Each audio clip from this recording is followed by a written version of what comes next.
এমনি কি দেখছিস? এদিকে আয় দেখে যা তো দিদুন কি করেছে। দেখ এখানে ওলকপি হয়েছে পুরো ভর্তি, আর এই দেখ একটা ছোট ওলকপি ধরেওছে। নিচু কর একটু ফ্রেমটাই, দেখ ওলকপি ধরেছে। আর দেখ এটা পুরোটা ওলকপি, এখানে অনেকগুলো ওলকপি আছে, সেই সাথে এখানে একটা টমেটো গাছও রেখেছে। আর ওইগুলো ওদিকটা নিয়ে চল, ওদিকটাই চল। আর এই দেখ এইগুলো হচ্ছে বাঁধাকপি আর ফুলকপি, পুরো ভর্তি। এখানে জালি দেওয়া হয়েছে কেন কি পাখিতে এসে না গাছগুলো টেনে নিয়ে যাচ্ছে। আমাকে দেবে ফোনটা।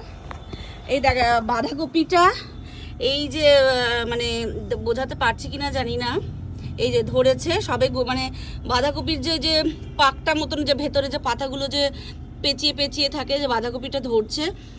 ফুলকপিগুলো এখনও, মানে এগুলো তো বেশি দিন হয়নি বসিয়েছি। আর এখানে এই যে ধনে পাতা মা চাষ করেছে।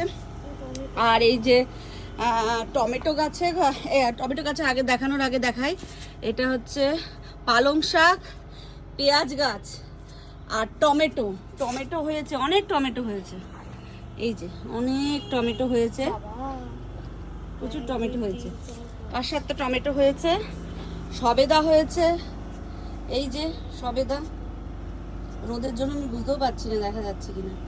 সবেদা হয়েছে, লঙ্কা গাছ আছে, ওগুলো সব নিচেই আছে। আর এইখানে হচ্ছে পুরো সবজির পুরো সেকশন, মায়ের পুরো শীতকালীন সমস্ত সবজি করেছে।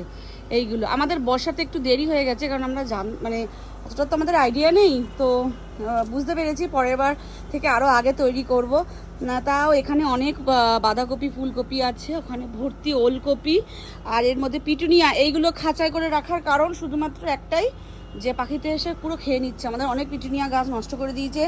বিট গাছ লাগানো হয়েছে, এই যেখানে বিট গাছও আছে, এই যে এটা হচ্ছে বিট গাছ, এই যে লাল লাল বিট গাছ, লঙ্কা গাছ। তো এই হচ্ছে আমাদের এখনকার হচ্ছে ছাদের আপডেট, ছাদের এই যে আপডেট।